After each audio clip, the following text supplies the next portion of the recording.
Good afternoon. My name is Peter Shields, and on behalf of EMF Scientific, I'm pleased to welcome you to today's webinar, Electromagnetic Fields, Fundamentals, Instrumentation and Measurements. With such rapid proliferation of technology these days, it's great to have Holger Schwarz from Narda Safety Test Solutions with us to present on this very interesting field. Holger is the Senior Regional Manager from Narda Safety Test Solutions in Germany and has over 30 years of experience in RF test equipment and spectrum analysis. So over to you now, Holger. So, good afternoon, good morning from Germany. Peter, thanks a lot for the introduction. My name is Holger Schwarz. I'm working for Narda since 30 years now. Before I started at Wandel & Goltermann W&G here in Germany. And I'm the regional manager for the Southeast Asia and Australia, New Zealand area. And thank you very much for joining this webinar. And I try my best to make this little presentation now.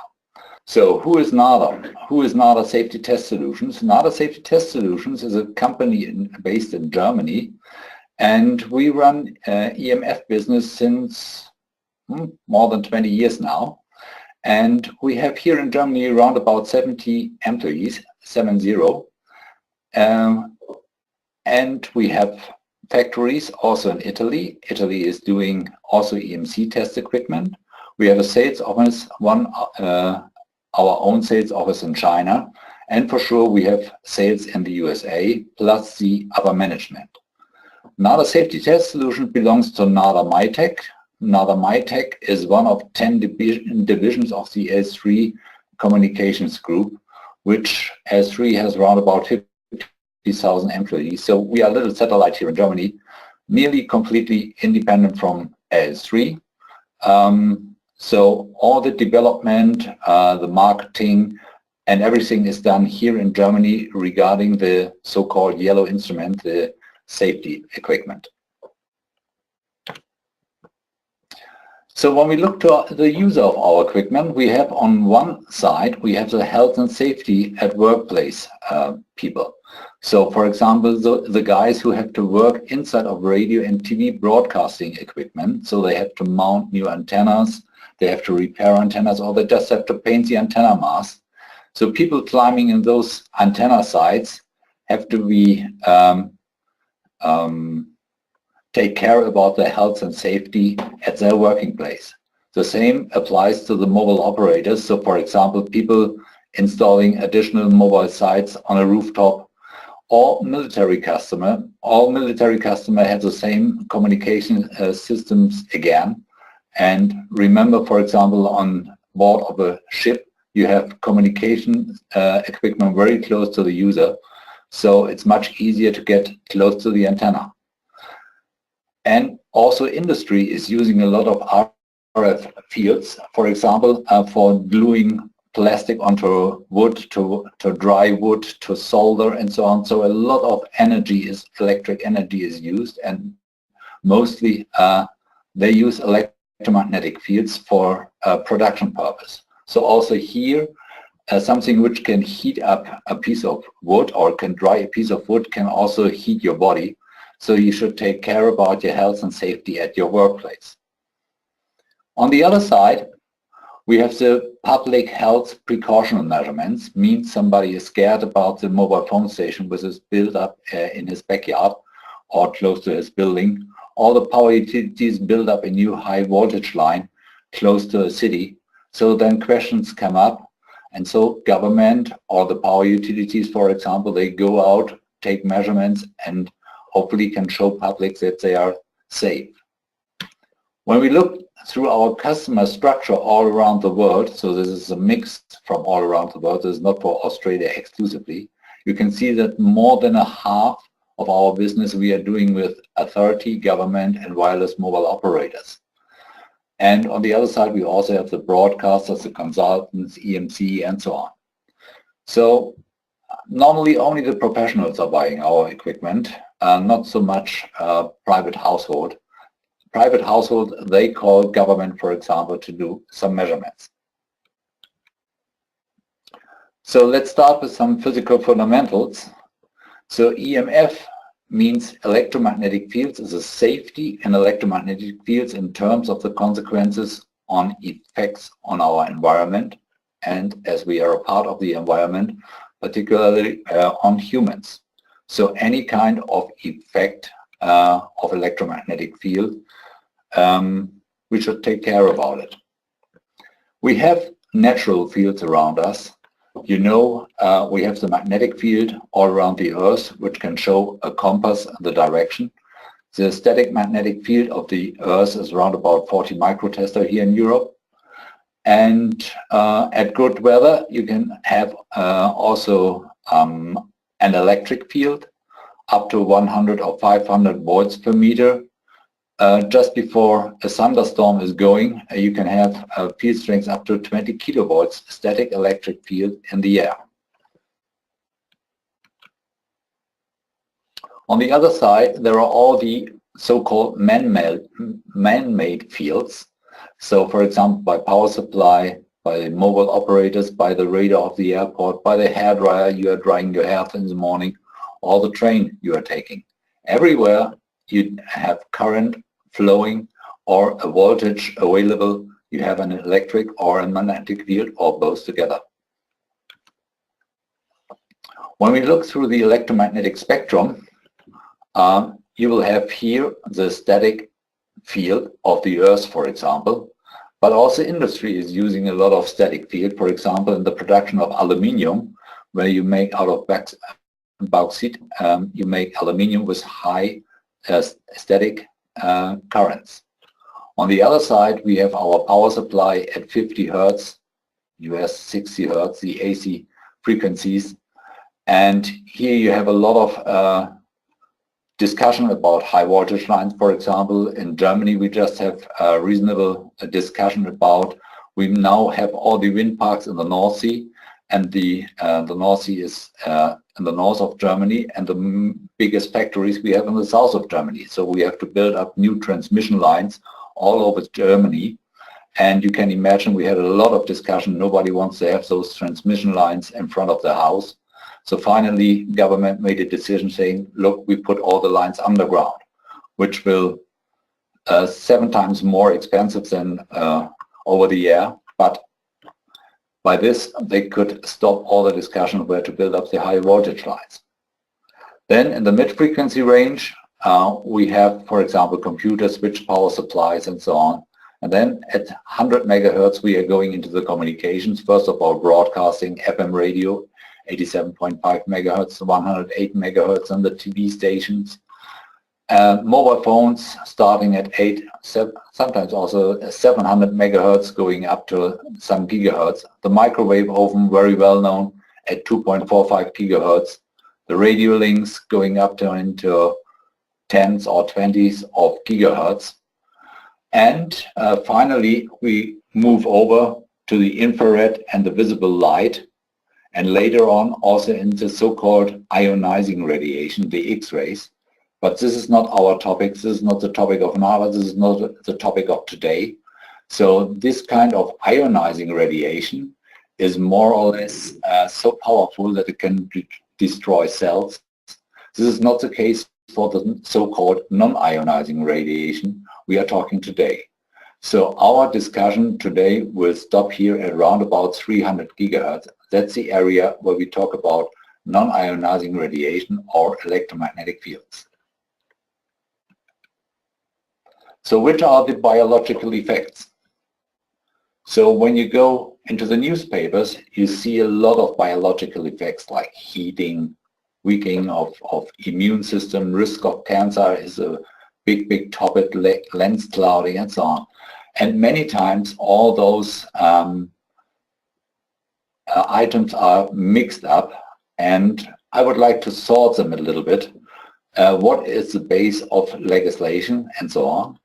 So we can sort them into so-called long-term effects and short-term effects. A long-term effect is normally the risk of cancer. Cancer doesn't come overnight. Cancer can take 10, 20 years. And you all know the discussion about, will I get cancer if I'm exposed to whatever? and influence on cell communication, cell growth, and so on. They are all long-term effects. The problem is here to set up a limit value, because all these effects are known, discussed, but up to now, as far as I know, this is my personal opinion, as far as I know, there is no proven link between a risk of cancer and the use of mobile phone, for example. Or WHO has set now also the radiation of electromagnetic fields of mobile phones into the risk scale, but on a very low level. So if you're interested in more information about the risk, WHO homepage, type in WHO and EMF, there you will find a lot of information and fact sheets about the different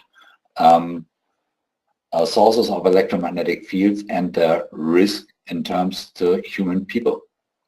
On the other side, we have the so-called short-term effects. And the short-term effects, they are the basic for international legislation, like ICNIRP.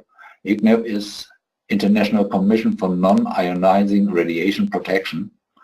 And short-term effects like heating, reflexes, or lens clouding, they are well known, they can be measured, and for that, it's no big deal to set up limit values, because there is a known effect. You know which field strength is necessary to heat up the human body for 0.1 degrees Celsius, and by this you can say, okay, 0.1 degrees Celsius is the maximum, and there we have to set up a limit. We also distinguish between two different effects. One is the stimulation effect, so you stimulate, for example, your nerves, and the low frequency range. In the low frequency range, normally you don't find any heating. Heating you find normally in high frequency, so in hundreds of megahertz and gigahertz range, there you have the so-called thermal effect, that your body is getting heated, or the surface of your skin. And remember the chicken in the microwave oven. That's nothing else than electromagnetic fields overexposure. Okay? It's getting cooked inside of the microwave oven. Finally, the same will happen to you if you climb into an FM radio antenna and get too close to an FM antenna. So this is very, very powerful. If they are transmitting with several kilowatts, this can heat your body and can have serious damages to your body. Luckily, those FM towers are not in the middle of a city center, and they are high and you don't have access. But the workers climbing into it have to take care that they are safe at any time. So the coupling to low frequency electric fields finally presents a magnetic flow through your body. And remember, your brain is controlling all your muscles, everything by little currents flowing through the nerves, and it's telling, the brain can tell my arm, lift the right arm. And you can imagine if an additional current is flowing through your body, which is not controlled by the brain, but it comes from outside by strong electromagnetic fields, it can disconnect the brain from the arm so that you don't have any more control over your arm. So this can cause also big trouble. But please remember, all the effects we are talking today, like heating effects, induced current, they normally don't happen in household equipment. They only happen in applications where the power is starting with a little k, meaning kilowatts, kilovolts, and so on. Everything very powerful. There you can have those kind of effects. I don't talk about baby phones and so on. This is something for the long-term effects, the discussion, the open discussion still. And today we basically focus on the short-term effects, because there we know all the limits. When I heard the first time about the heating effect, my first idea was I have to protect my brain and my heart, most important. On the other side, we have a perfect cooling system inside of our body, the blood flow. So the brain and the heart, there is a lot of blood flow, and the blood flow can transport the heat away. More important is the protection of the eyes. So the lenses of the eyes, for example, there is no blood flow through the lenses of the eye, And if you look into a waveguide or a big connector for antenna connections, you can be blind within milliseconds. So any kind where there is no blood flow, like lenses of the eye or kneecaps, are in danger, and also any kind of metal will absorb RF energy perfectly. So the ring on your finger, the chain around your neck, or your teeth filling. Not very comfortable if they are heated up. So they can absorb a lot of energy easily, and there you have to take care. So what does the legislation say to these items? So they say, look, for the low frequency, you have the induced currents. For the high frequency, you have the absorption rate. This can be measured inside of labs, can be simulated. And for example, the SRL, the specific absorption rate of the body, is normally measured with human phantoms, so plastic bodies filled with liquid, and they put some probes into the liquid to measure the absorption rate. I believe no worker will accept that somebody is drilling a hole into his head and puts a probe inside to measure the absorption rate.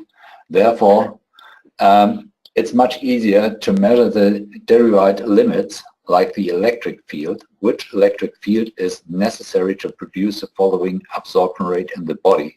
This is something you can find out by simulation, by calculations, and the electric field around you can be measured much more easily compared to the internal absorption rate.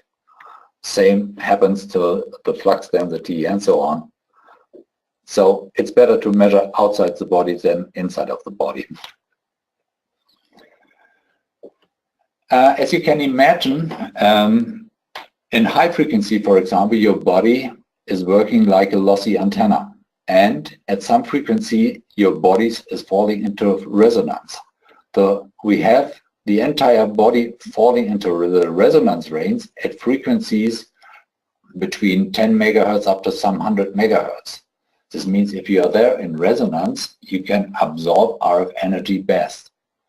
This means also at that frequencies, you have to protect your body best, because if you absorb a lot, then you also have to protect yourself. At other frequency where the absorption rate is not so high, you can reduce the limit value. The objective is to have a constant thermal exposure to independent from the frequency. This means in this range between 10 megahertz and some 100 megahertz, we have to protect our body best. On the other side, there we also have the application where we send out most of the RF power, like FM radio and TV station. So one fact is always to measure and do the measurement against the standard.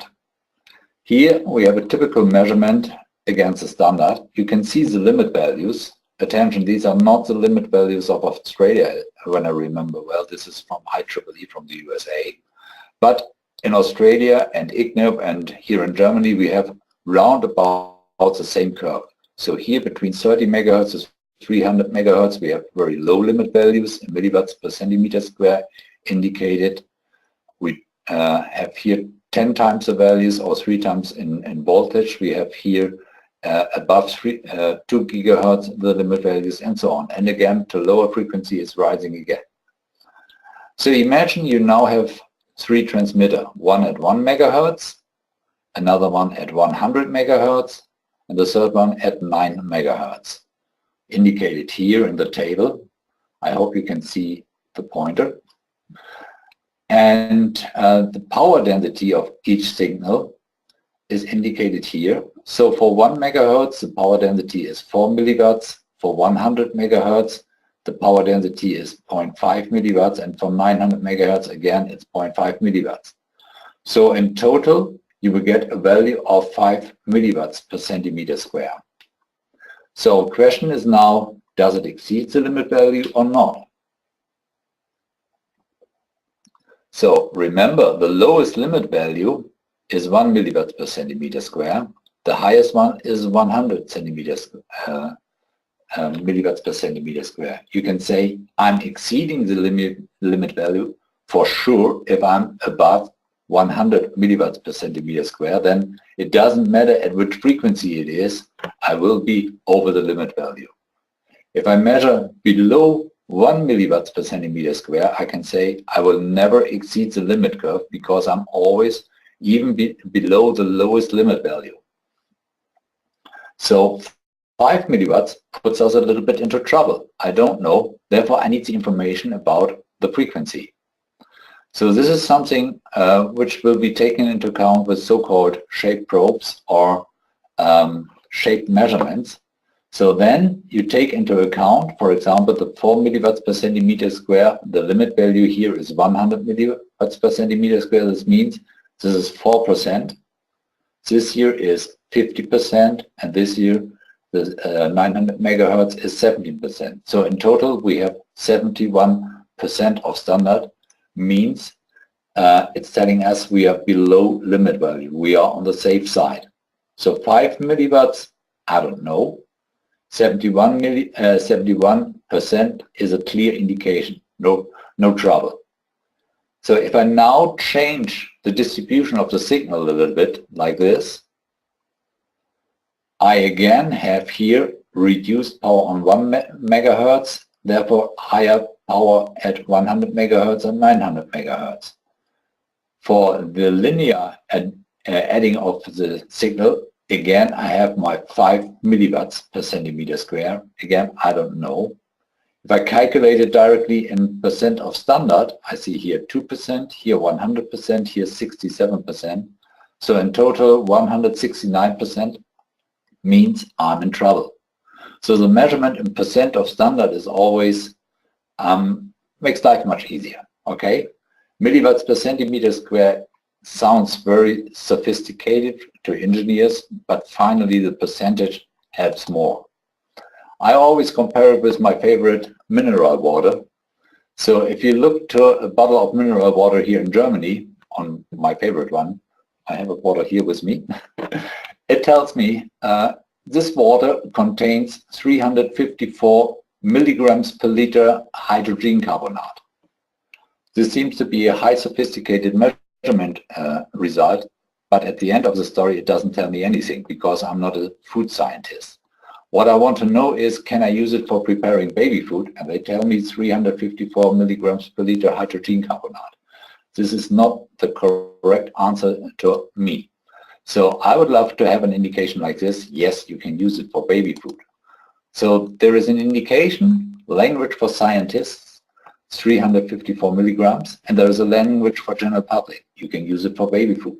So somebody has to translate it from one into the other one. So best is if you can speak both languages, if the instrument can read out in both languages. I can show you the same again. For example, here in low frequency, we have taken a low frequency tester and it's telling me I have 45 microtester at 1 kilohertz. Is it dangerous or not? I'm not sure. I can show you the same result also in spectrum analysis. Doesn't help much. But if you switch the instrument into percent of standard, it's telling me 150%. This means I'm in trouble and I have to react. If I want to find out why do I have 150%, then I need an engineer who can make this evaluation. There are those modes showing, for example, spectrum analysis can have a lot, but therefore you also have to have some experience. But in instrument showing directly the result in percent of standard, you can even give to your neighbor and he will understand that in this case he's in trouble. Talking about personal protection is one of our topics. So are you safe in terms, for example, will you enter a gully without a gas monitor? I don't think so, because there can be possible gas inside of the gully and you should have a gas monitor with you. Even if you work with a jackhammer, you will wear automatically an ear protection, otherwise you can't hear anymore for the rest of your life. Same will happen regarding electromagnetic fields. So if you climb and turn the antenna side, you should have an electronic EMF warning device on board, as you can't see, as you can't smell, as you can't hear electromagnetic fields. And when you feel it's getting warm, it's already a little late, okay? So you should have an engine with you which can tell you, hey, come on, radiation is too high here. Who needs a personal monitor? So everybody is working inside of antenna sites. This could mean the guy mounting new antennas. This can be the guy servicing antennas, but this can also can be the guy cleaning the chimney or painting the roof of the building. So anybody who is exposed to high electromagnetic fields should wear a personal monitor for his own protection. Luckily, Australia is one of the countries who take extremely care about the health and safety of the workers. So it's very good they're organized in Germany. Same applies here in Germany, for example. Also here, there is no access to any rooftop without personal protection equipment. But in many, many other countries, this is not the case. So we have on board two different kind of testers, the so-called Redman, on the other side the Narda alert. Both are conform to various national, international standards. Australia refers also to the limit values of IGNIR, which is the most recognized standard all around the world. So this is the safe side. Both instruments can show the reading directly in % of standard, so you don't have to calculate from 355 milligrams per liter or something like that. You get the direct indication in % of standard, and both have audio and LED alarm to give you an audio or visible alarm information. So you don't have to be Mr. Einstein to get the limit value or your measurement result. You just get an indication, % of standard, that's it. Say it simple. Normally, under 20% of workers' limit values, you will find the general public limit values. Below these values or at level of general public, there is normally no procedure required. If you are above general public limits, you have to make any kind of post-notice signs, and you have to set up EMF guidelines, and you have to make awareness training. So normally those areas, only site workers, or I believe Australia calls them RF workers, are allowed to enter. And they should carry a personal protection equipment with them. And most important, they should carry some knowledge with them, that they know what is the problem with electromagnetic fields and so on. So they need a training. Above 100%, normally nobody should enter. There are some exemptions. So there are so-called EMF protective clothes available by which you can reduce the electromagnetic fields by a factor up to 10, I believe. Those clothes are available on the market, but they should be only used by RF qualified and trained worker. So with those clothes you can reach up to 1000% of standard. Above 1000% of standard, normally only fools are allowed to enter. No, they are not allowed there. Nobody will give them the allowance. So there, it's a final end. Okay? Also, a unique feature on the Redman is you can use it for leakage search. So you can snip around with the Redman and look for leakage in waveguides and connection between waveguides and so on. The Broadband meters produced by Narda, there we have a broad range, and they can today measure between 1 Hertz up to 90 gigahertz. So we have two basic meters, the MBM 550 and the MBM 520, and they can be connected to any of those probes. So by changing the probe, we can change the frequency range of the instrument. A typical antenna is going from, for example, 100 kilohertz up to 6 gigahertz. And here in Europe, we have many times the procedure that if you can start, if you want to make a test of an area, if it is safe or unsafe, you can do a measurement with a broadband meter, and as long as the value is, let's say, 10% of limit value only, you don't have to do any further action. That means you can say this room complies and there is no other measurement necessary. If you are above 10% or 20% of limit value, then you have to take further action. For example, close to mobile phone stations, you have to make the extrapolation to the maximum traffic. So all the probes we are supplying for the NBM, they have an automatic probe recognition. So you just plug it in and automatically the basic meter will recognize which probe is connected, and all calibration data and so on are automatically transferred into the basic meter.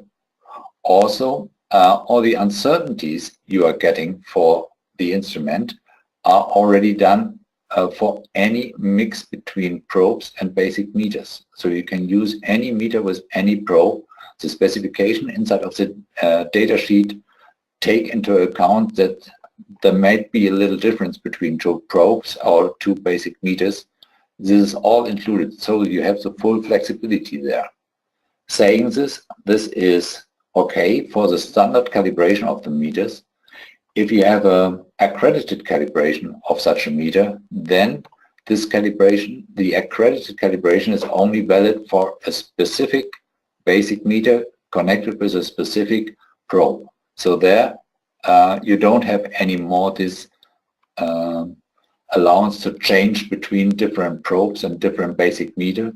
Your accredited calibration report is only valid for the combination which was calibrated at that time. The basic meter, for example, the 550 has a built-in microphone to record your voice comments during the measurement, so there's no more need to type in an information. It also records if a GPS device is connected, it also records your position.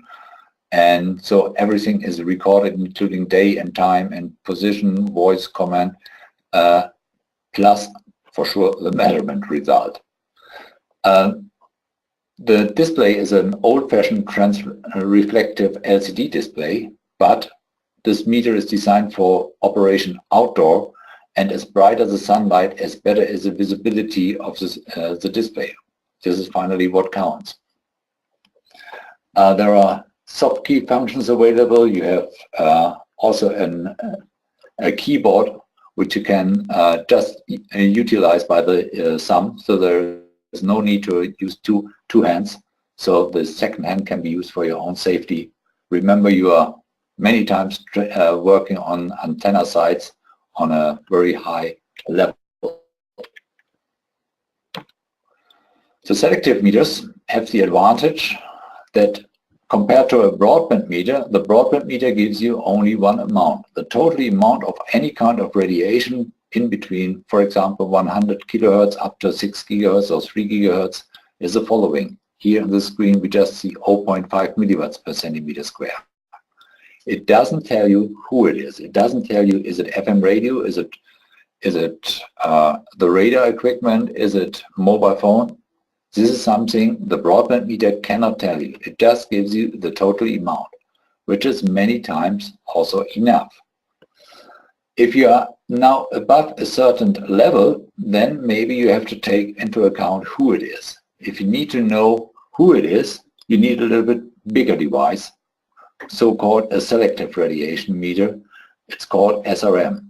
The SRM is scanning over the entire frequency range, for example, between 9 kilohertz up to 6 gigahertz, and can tell you FM radio is the following amount, TV is this amount, and so on. And it also has the capability to make the extrapolation. Remember, why is extrapolation so important? When you take a measurement of a mobile phone station at 3 o'clock in the morning in an industrial area, there will be no traffic. So that means the transmitted power is very little.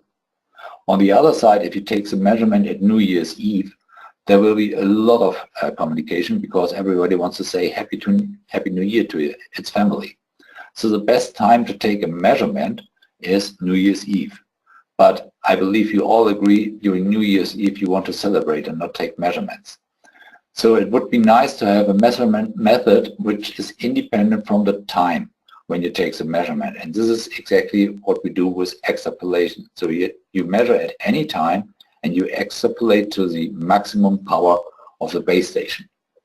This can be only done with the SRM, because he can also go into the protocols of LTE and UMTS signals.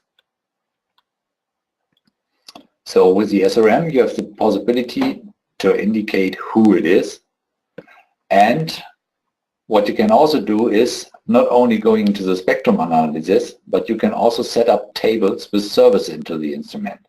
So for example, 87.5 megahertz to 108 megahertz belongs to FM radio. You give this information to the analyzer, so the German translation of FM radio is Ultra Kurzwelle, ultra short wave. So this is FM radio. You give it into the analyzer and he is measuring automatically between 87.5 megahertz to 108 megahertz, and he is telling you, oh, the radiation here is very little, it's 0.00002% of standard.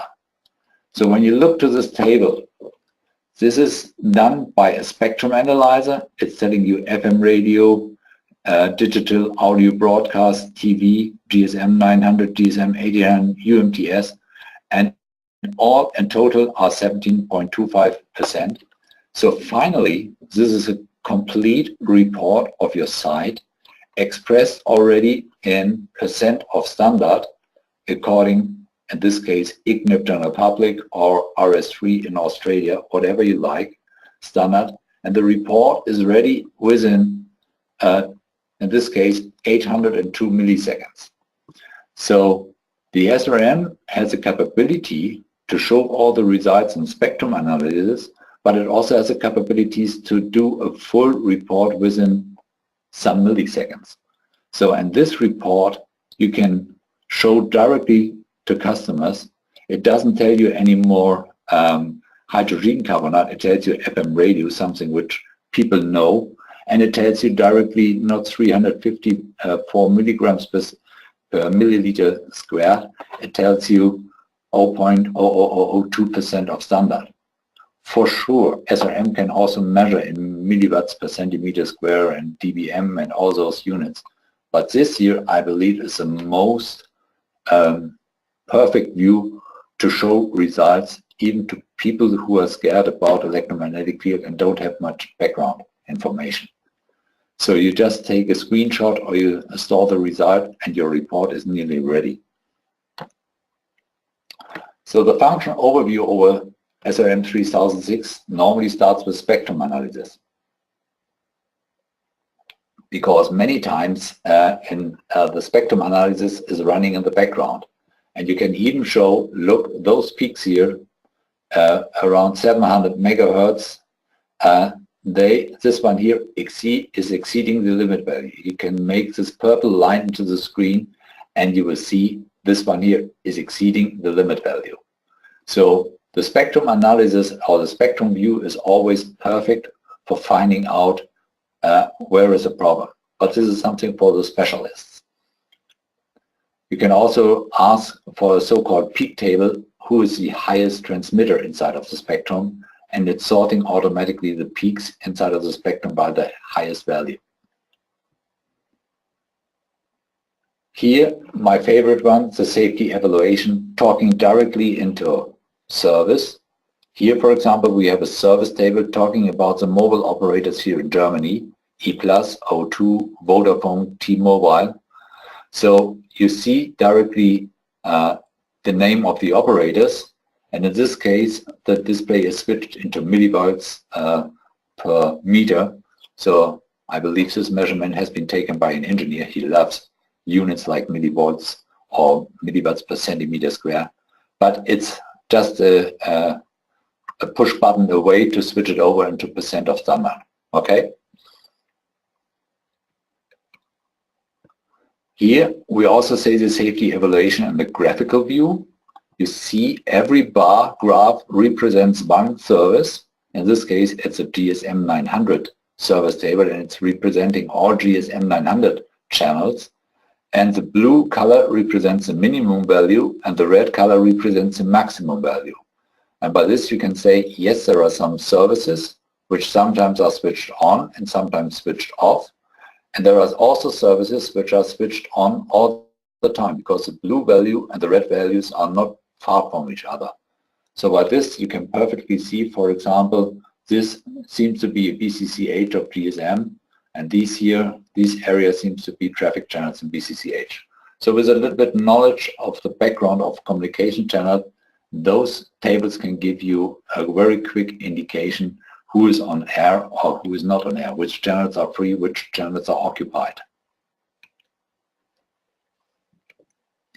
Then we also have the so-called level recorder. By this you can directly see the peak value and the RMS value directly on the screen, and given by the red bar also the maximum of RMS and the maximum of peak. So if you are searching for a hotspot, for example, this is an ideal tool.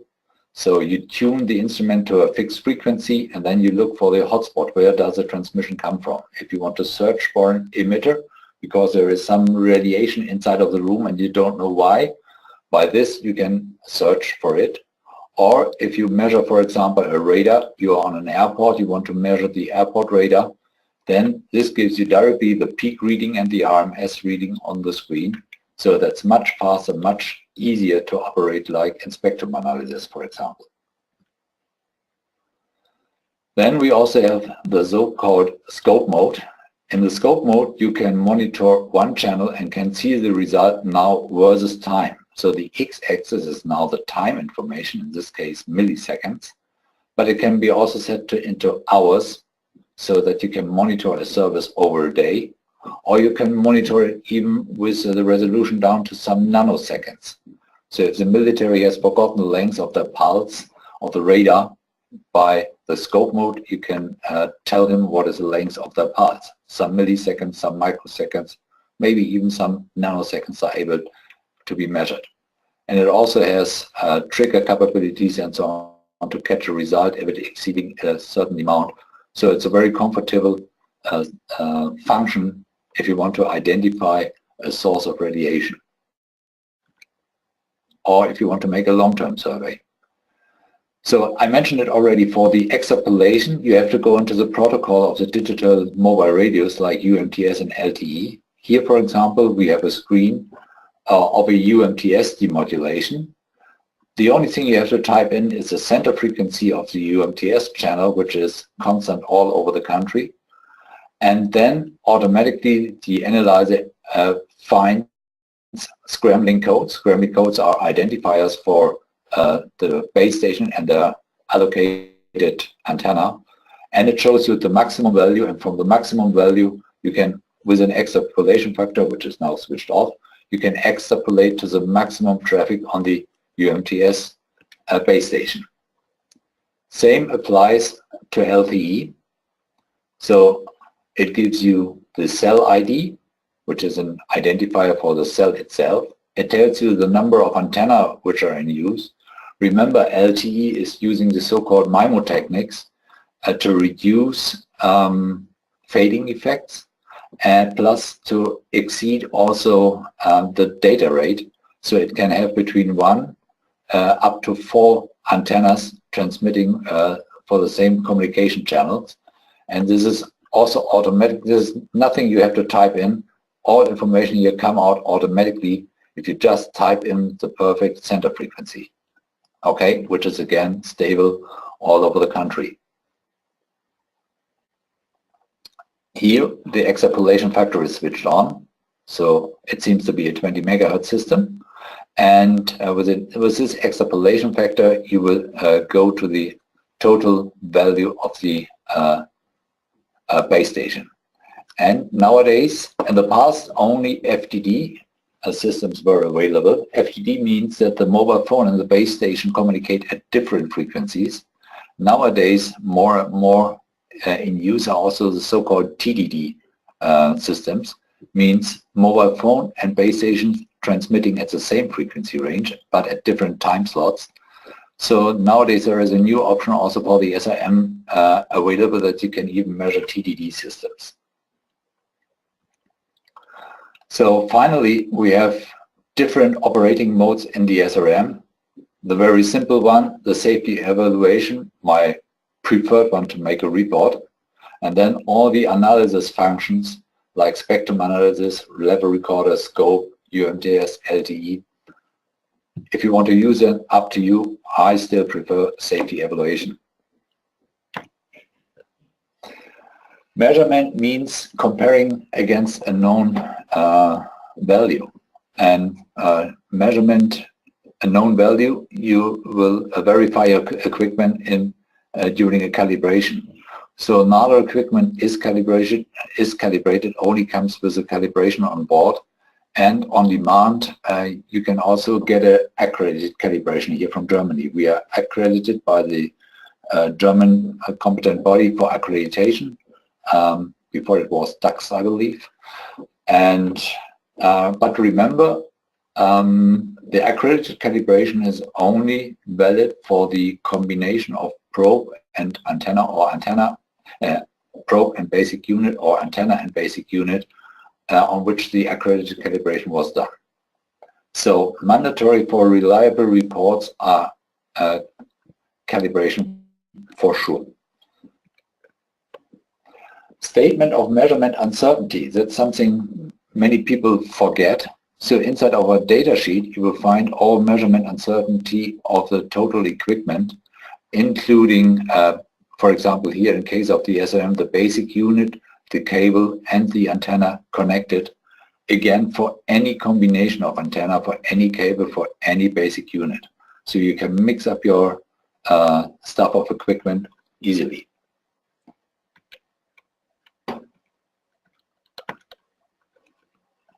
Another possibility is you can also simulate electromagnetic fields. For example, if you want to get the license to build up a high voltage line, here in Germany you have to show government that you comply with the local legislation. Or sometimes people of industrial buildings, they want to add an additional floor onto the roof of the building, but they are very close to a high voltage line. So to simulate before they start working, if still the top floor is in limit values, is a typical tool for simulation software. You can do it for low frequency as well as for high frequency, here some cases for mobile phone antennas. Can including also reflections, absorption of the ground, even complete cities have been already simulated by the software. So why choosing another instrument? Because for Narda, EMF is the basic topic. So it's our core business. We nearly don't do anything else in safety equipment. And for us, it's very important to have reliable and user-friendly instrument. So thank you very much for your attention. Thank you everyone for attending today. EMF Scientific represents the Narda product range in Australia. So if you'd like any further information on any of these products, please feel free to contact us. And finally, thanks Holger. Thank you very much, and bye-bye, and have a great evening, Australia.